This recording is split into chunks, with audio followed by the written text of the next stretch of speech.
गंग गणपते नमः। आप सभी का आपके अपने चैनल पर बहुत बहुत स्वागत है। आज इस वीडियो में हम पूर्णमासी व्रत कथा सुनेंगे। द्वापर युग में एक समय की बात है कि यशोदा जी ने कृष्ण से कहा, हे कृष्ण, तुम सारे संसार के उत्पन्नकर्ता, पोषक तथा उसके संहार करता हो।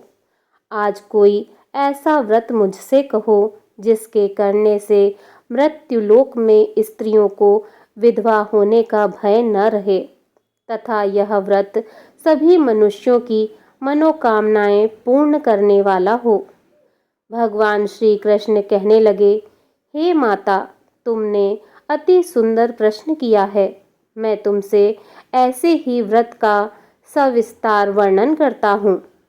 सौभाग्य की प्राप्ति के लिए स्त्रियों को 32 पूर्णमासियों का व्रत करना चाहिए। इस व्रत के करने से स्त्रियों को सौभाग्य संपत्ति मिलती है। यह व्रत अचल सौभाग्य देने वाला एवं भगवान शिव के प्रति मनुष्य मात्र की भक्ति को बढ़ाने वाला है।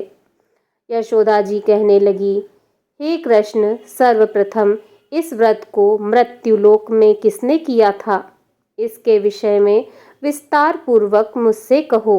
भगवान श्री कृष्ण जी कहने लगे कि इस भूमंडल पर एक अत्यंत प्रसिद्ध राजा चंद्रहास से पालित अनेक प्रकार के रत्नों से परिपूर्ण कातिका नाम की एक नगरी थी। वहां पर घनेश्वर नाम का एक ब्राह्मण था और उसकी स्त्री अति सुशीला रूपवती थी। दोनों ही उस नगरी में बड़े प्रेम के साथ रहते थे। घर में धन्य धान्य आदि की कमी नहीं थी। उनको एक बड़ा दुख था कि उनके कोई संतान नहीं थी। इस दुख से वह अत्यंत दुखी रहते थे। एक समय एक बड़े तपस्वी योगी उस नगर में आए। वह योगी उस ब्राह्मण के घर को छोड़कर अन्य सभी घरों से भिक्षा लाकर भोजन किया करते थे। रूपवती से वह भिक्षा नहीं लिया करते थे। उस योगी ने एक दिन रूपवती से भिक्षा नहीं ली और किसी अन्य घर से भिक्षा लेकर गंगा के किनारे भिक्षा अन्न को प्रेम पूर्वक खा रहे थे कि घनेश्वर ने योगी के इस कार्य को किसी प्रकार देख लिया।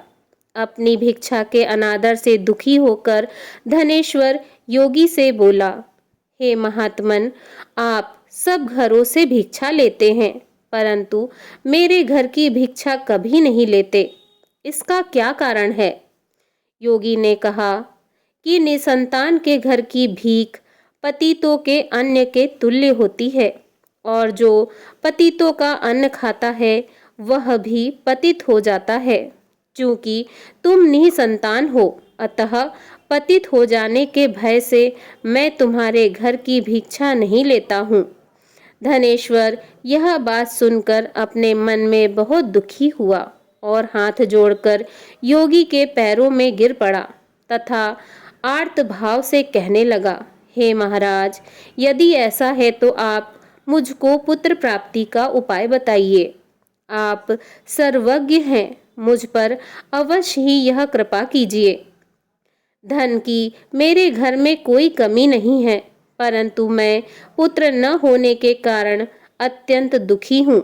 आप मेरे इस दुख का हरण करें। आप सामर्थ्यवान हैं। यह सुनकर योगी कहने लगे, हे ब्राह्मण, तुम चंडी की आराधना करो। घर आकर उसने अपनी स्त्री से सब वृत्तांत कहा और स्वयं तप के निमित्त वन में चला गया। वन में जाकर उसने चंडी देवी की उपासना की और उपवास किया। चंडी देवी ने 16वें दिन उसको स्वप्न में दर्शन दिए और कहा, हे धनेश्वर, जा, तेरे पुत्र होगा परंतु वह 16 वर्ष की आयु में ही मृत्यु को प्राप्त हो जाएगा। यदि तुम दोनों स्त्री पुरुष 32 पूर्णमासियों का व्रत विधि पूर्वक करोगे तो वह दीर्घायु होगा। जितनी तुम्हारी सामर्थ्य हो आटे के दिए बनाकर भगवान शिव जी का पूजन करना। प्रातः काल होने पर इस स्थान के समीप ही तुम्हें एक आम का वृक्ष दिखाई देगा। उस पर तुम चढ़कर एक फल तोड़कर शीघ्र अपने घर चले जाना। अपनी स्त्री से सब वृत्तांत कहना। ऋतु स्नान के पश्चात वह स्वच्छ होकर भगवान शिव जी का ध्यान करके उस फल को खा लेगी। तब भगवान शंकर जी की कृपा से उसको गर्भ हो जाएगा। जब वह ब्राह्मण प्रातः काल उठा तो उसने उस स्थान के पास ही एक आम का वृक्ष देखा, जिस पर एक अत्यंत सुंदर आम का फल लगा हुआ था। उस ब्राह्मण ने उस आम के वृक्ष पर चढ़कर उस फल को तोड़ने का प्रयत्न किया, परंतु वृक्ष पर कई बार प्रयत्न करने पर भी वह नहीं चढ़ पाया। तब तो उस ब्राह्मण को बहुत चिंता हुई और विघ्न विनाशक भगवान श्री गणेश जी की वंदना करने लगा। हे दयानिधे, अपने भक्तों के विघ्नों का नाश करके उनके मंगल कार्य को करने वाले, दुष्टों का नाश करने वाले, रिद्धि सिद्धि देने वाले, आप मुझ पर कृपा करके इतना बल दें कि मैं अपने मनोरथ को पूर्ण कर सकूं। इस प्रकार भगवान गणेश जी की प्रार्थना करने पर उनकी कृपा से धनेश्वर वृक्ष पर चढ़ गया और उसने एक अति सुंदर आम का फल देखा। उसने विचार किया कि जो वरदान से फल मिला था वह यह है और कोई फल दिखाई नहीं देता। उस धनेश्वर ब्राह्मण ने जल्दी से उस फल को तोड़कर अपनी स्त्री को लाकर दिया और उसकी स्त्री ने अपने पति के कथनानुसार उस फल को खा लिया और वह गर्भवती हो गई। देवी जी की असीम कृपा से उसे एक अत्यंत सुंदर पुत्र उत्पन्न हुआ, जिसका नाम उन्होंने देवी दास रखा। माता पिता के हर्ष और शोक के साथ वह बालक शुक्ल पक्ष के चंद्रमा की भांति अपने पिता के घर में बढ़ने लगा। भवानी की कृपा से वह बालक बहुत ही सुंदर, सुशील और विद्या पढ़ने में बहुत ही निपुण हो गया। दुर्गा जी की आज्ञा अनुसार उसकी माता ने 32 पूर्णमासी का व्रत रखना प्रारंभ कर दिया था, जिससे उसका पुत्र बड़ी आयु वाला हो जाए। 16वां वर्ष लगते ही देवीदास के माता पिता को बड़ी चिंता हो गई कि कहीं उनके पुत्र की इस वर्ष मृत्यु न हो जाए। इसलिए उन्होंने अपने मन में विचार किया कि यदि यह दुर्घटना उनके सामने हो गई तो वे ये कैसे सहन कर सकेंगे। अतः उन्होंने देवीदास के मामा को बुलाया और कहा कि हमारी इच्छा है कि देवीदास 1 वर्ष तक काशी में जाकर विद्या अध्ययन करे और उसको अकेला भी नहीं छोड़ना चाहिए। इसलिए साथ में तुम चले जाओ और 1 वर्ष के पश्चात इसको वापस लौटा लाना। सब प्रबंध करके उसके माता पिता ने काशी जाने के लिए देवीदास को एक घोड़े पर बैठाकर उसके मामा को उसके साथ कर दिया, किंतु यह बात उसके मामा या किसी और से नहीं कही। धनेश्वर ने सपत्नीक अपने पुत्र की मंगल कामना तथा दीर्घायु के लिए भगवती दुर्गा की आराधना और पूर्णमासियों का व्रत करना आरंभ कर दिया। इस प्रकार बराबर 32 पूर्णमासी का व्रत पूर्ण किया। कुछ समय पश्चात एक दिन वह दोनों मामा भांजे मार्ग में रात्रि बिताने के लिए किसी ग्राम में ठहरे हुए थे। उसी दिन उस गांव में एक ब्राह्मण की अत्यंत सुंदर, सुशील, विदुषी और गुणवती कन्या का विवाह होने वाला था। जिस धर्मशाला के अंदर वर और उसकी बारात ठहरी हुई थी, उसी धर्मशाला में देवीदास और उसके मामा भी ठहरे हुए थे। संयोगवश कन्या को तेल आदि चढ़ाकर मंडप आदि का कृत्य किया गया तो लग्न के समय वर को धनुर्वात हो गया। अतः वर के पिता ने अपने कुटुंबियों से परामर्श करके निश्चय किया कि यह देवीदास मेरे पुत्र जैसा ही सुंदर है, मैं इसके साथ ही लग्न करा दूंगा और बाद में विवाह के अन्य कार्य मेरे लड़के के साथ हो जाएंगे। ऐसा सोचकर देवीदास के मामा के पास जाकर बोला कि तुम थोड़ी देर के लिए अपने भांजे को हमें दे दो, जिससे विवाह के लग्न का सब कार्य सुचारू रूप से हो सके। तब उसका मामा कहने लगा कि जो कुछ भी मधुपर्क आदि कन्यादान के समय वर को मिले वह सब हमें दे दीजिएगा, तो मेरा भांजा इस बारात का दूल्हा बन जाएगा। यह बात वर के पिता के स्वीकार कर लेने पर उसने अपना भांजा वर बनने को भेज दिया और उसके साथ सब विवाह कार्य रात्रि में विधि पूर्वक संपन्न हो गए। जब वह पत्नी के साथ भोजन करने बैठा तो वह भोजन न कर सका और अपने मन में सोचने लगा, न जाने यह किसकी स्त्री होगी। वह एकांत में इसी सोच में गर्म श्वास छोड़ने लगा तथा उसकी आंखों में आंसू आ गए। तब वधू ने पूछा कि क्या बात है, आप इतने उदासीन व दुखी क्यों हो रहे हैं। तब उसने सब बातें जो वर के पिता व उसके मामा में हुई थी वह सब बातें उसे बतला दी। तब कन्या कहने लगी कि यह ब्रह्म विवाह के विपरीत हो कैसे सकता है। देव, ब्राह्मण और अग्नि के सामने मैंने आपको ही अपना पति बनाया है, इसलिए आप ही मेरे पति हैं। मैं आपकी ही पत्नी हूँ, किसी अन्य की कदापि नहीं। तब देवीदास ने कहा, ऐसा मत करिए, क्योंकि मेरी आयु बहुत थोड़ी है। मेरे पश्चात आपकी क्या गति होगी, इन बातों को अच्छी तरह विचार लो। परंतु वह दृढ़ विचार वाली थी, बोली कि जो आपकी गति होगी वही मेरी गति होगी। हे स्वामी, आप उठिए और भोजन करिए, आप निश्चय ही भूखे होंगे। इसके बाद देवीदास और उसकी पत्नी दोनों ने भोजन किया तथा शेष रात्रि वे सोते रहे। प्रातःकाल देवीदास अपनी पत्नी को 3 नगों से जड़ी हुई एक अंगूठी दी और एक रुमाल दिया और बोला, हे प्रिय, इसे लो और संकेत समझकर स्थिर चित्त हो जाओ।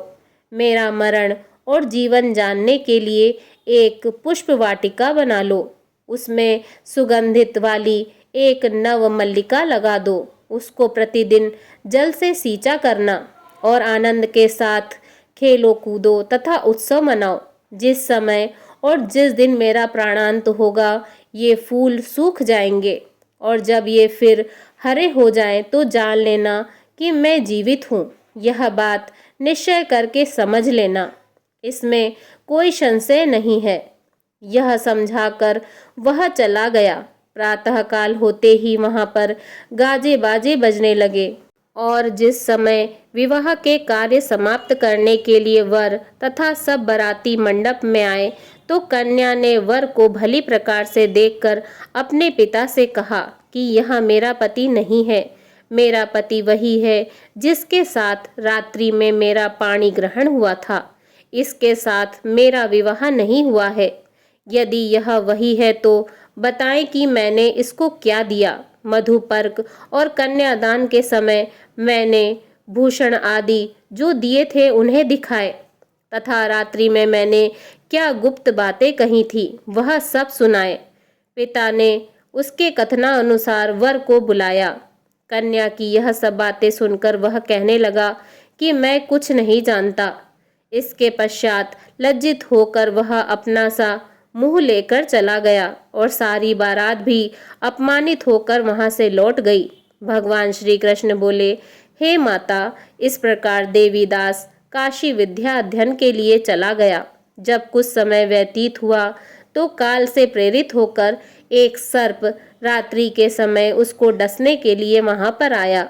उस विषधर के प्रभाव से उसके शयन का स्थान चारों ओर से विष की ज्वाला से विषैला हो गया, परंतु व्रत के प्रभाव से उसको काटने न पाया, क्योंकि पहले ही उसकी माता ने 32 पूर्णिमा का व्रत रख रखा था। इसके बाद मध्याह्न के समय स्वयं काल वहां पर आया और उसके शरीर से उसके प्राणों को निकालने का प्रयत्न करने लगा, जिससे वह मूर्छित होकर पृथ्वी पर गिर पड़ा। भगवान की कृपा से उसी समय माता पार्वती जी के साथ भगवान शंकर जी वहां पर आए। उसको मूर्छित दशा में देखकर पार्वती जी ने भगवान शंकर जी से प्रार्थना की, हे प्रभु, इस बालक की माता ने पहले 32 पूर्णमासी का व्रत किया था, जिसके प्रभाव से हे भगवान आप इसको प्राण दान दें। भवानी के कहने पर भक्त वत्सल भगवान शिव जी ने उसको प्राण दान दे दिए। इस व्रत के प्रभाव से काल को भी पीछे हटना पड़ा। उधर उसकी स्त्री उसकी प्रतीक्षा कर रही थी। जब उसने देखा कि उस पुष्प वाटिका के पत्र पुष्प कुछ भी नहीं रहे तो उसको अत्यंत आश्चर्य हुआ, और जब वह वैसे ही हरी भरी हो गई तो वह जान गई कि वह जीवित हो गए हैं। यह देखकर वह बहुत प्रसन्न हुई और प्रसन्न मन से अपने पिता से कहने लगी कि पिताजी, मेरे पति जीवित हैं, आप उनको ढूंढिए। जब 16वां वर्ष व्यतीत हो गया तो देवीदास भी अपने मामा के साथ काशी से चल दिया। इधर उसके ससुर उसको ढूंढने के लिए अपने घर से जाने वाले ही थे कि वह दोनों मामा भांजे वहां पर आ गए। उनको आया देखकर उनका ससुर बड़ी प्रसन्नता के साथ अपने घर में ले गया। उस समय नगर के निवासी भी वहां इकट्ठा हो गए और सबने निश्चय किया कि अवश्य ही इस बालक के साथ इस कन्या का विवाह हुआ था। उस बालक को जब कन्या ने देखा तो पहचान लिया और कहा कि यह तो वही है जो संकेत करके गए थे। तदुपरांत सभी कहने लगे कि भला हुआ जो यह आ गए, और सब नगरवासियों ने आनंद उत्सव मनाया। कुछ दिन बाद देवीदास अपनी पत्नी और मामा के साथ अपने ससुर के घर से बहुत सा उपहार आदि लेकर अपने घर के लिए प्रस्थान किया। जब वह अपने गांव के निकट आया तो कई लोगों ने उसको देखकर उसके माता पिता को पहले ही जाकर खबर दे दी कि तुम्हारा पुत्र देवीदास अपनी पत्नी और मामा सहित आ रहा है। ऐसा समाचार सुनकर पहले तो उन्हें विश्वास नहीं हुआ, किंतु जब और लोगों ने भी आकर उनकी बात का समर्थन किया तो उनको बड़ा आश्चर्य हुआ। लेकिन थोड़ी देर में देवीदास ने आकर अपने माता पिता के चरणों में अपना सिर रखकर प्रणाम किया और उसकी पत्नी ने अपने सास ससुर के चरणों को स्पर्श किया तो माता पिता ने अपने पुत्र और पुत्र वधू को अपने हृदय से लगा लिया और दोनों की आंखों में प्रेमा अश्रु बह चले। अपने पुत्र और पुत्र वधू के आने की खुशी में धनेश्वर ने बड़ा भारी उत्सव किया और ब्राह्मणों को भी बहुत सा दान दक्षिणा देकर प्रसन्न किया। भगवान श्री कृष्ण जी कहने लगे कि इस प्रकार धनेश्वर 32 पूर्णमासियों के व्रत के प्रभाव से पुत्रवान हो गया। जो भी स्त्रियां इस व्रत को करती हैं वे जन्म जन्मांतर के वैधव्य का दुख नहीं भोगती और सदैव सौभाग्यवती रहती हैं। यह मेरा वचन है, इसमें कोई संदेह नहीं मानना। यह व्रत पुत्र पौत्रों को देने वाला तथा संपूर्ण मनोकामनाओं को पूर्ण करने वाला है। 32 पूर्णमासियों के व्रत करने से व्रती की सब इच्छाएं भगवान शिव जी की कृपा से पूर्ण हो जाती हैं। प्रेम से बोलिए भगवान भोलेनाथ की जय। सच्चिदानंद स्वरूपा भगवान श्री कृष्ण की जय।